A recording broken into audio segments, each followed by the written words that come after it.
Assalamualaikum warahmatullahi wabarakatuh. Perkenalkan, nama saya Hefati Yulia, NIM 18022-174, mata kuliah asesmen, Fakultas Ilmu Pendidikan Universitas Negeri Padang.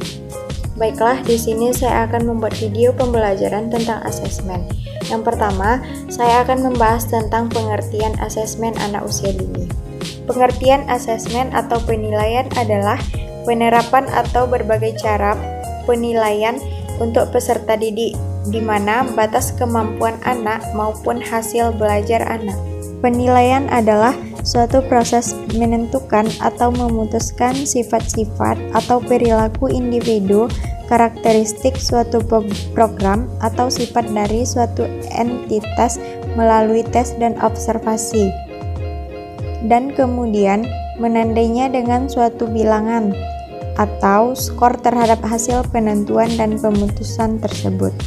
Asesmen tidak dilakukan di kelas pada akhir program atau di akhir tahun TK, tetapi dilakukan secara bertahap dan berkesinambungan sehingga kemajuan belajar siswa dapat diketahui.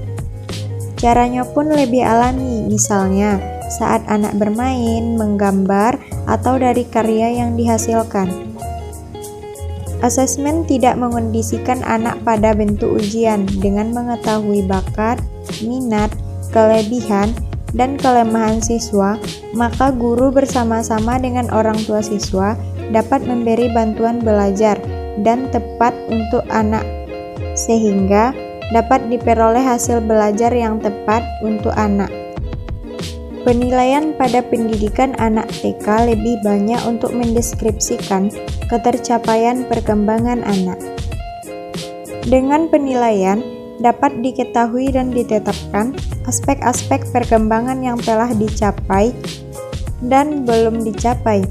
Jadi, penilaian dalam pembelajaran di TK adalah suatu usaha mengumpulkan dan menafsirkan berbagai informasi secara sistematis, berkala, berkelanjutan, menyeluruh tentang proses dan hasil di pertumbuhan dan perkembangan yang telah dicapai oleh anak didik melalui kegiatan pembelajaran.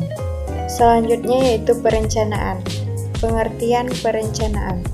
Menurut Bintoro, menyatakan bahwa perencanaan dalam arti luas adalah proses mempersiapkan kegiatan-kegiatan secara sistematis yang akan dilakukan untuk mencapai tujuan tertentu. Sedangkan menurut Muhammad Fakri, perencanaan dapat diartikan sebagai proses penyusunan berbagai keputusan yang akan dilaksanakan pada masa yang akan datang untuk mencapai tujuan yang telah ditentukan. Tujuan dari perencanaan. Perencanaan bertujuan untuk yang pertama, standar pengawasan, yaitu mencocokkan pelaksanaan dengan perencanaannya. Yang kedua, mengetahui kapan pelaksanaan dan selesai suatu kegiatan. Yang ketiga, mengetahui siapa saja yang terlibat. Yang keempat, mendapatkan kegiatan yang sistematis termasuk biaya dan kualitas pekerjaan.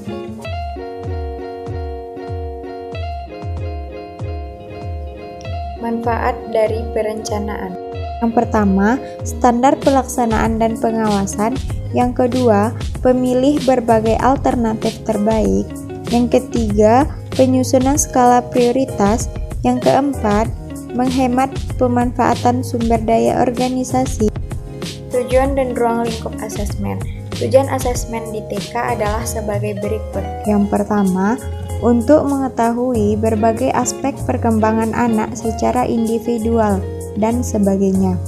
Yang kedua, untuk diagnosa adanya hambatan perkembangan maupun identifikasi penyebab masalah belajar pada anak. Yang ketiga, untuk memberikan tempat dan program yang tepat untuk anak. Dalam hal ini, untuk mengetahui apakah anak membutuhkan pelayanan khusus atau tidak. 4. Untuk membuat perencanaan program. Dalam hal ini asesmen digunakan untuk memodifikasi kurikulum, menentukan metodologi, dan memberikan umpan balik. 5. Untuk mengidentifikasi dan memperbaiki masalah perkembangan pada anak. 6. Untuk kajian penelitian.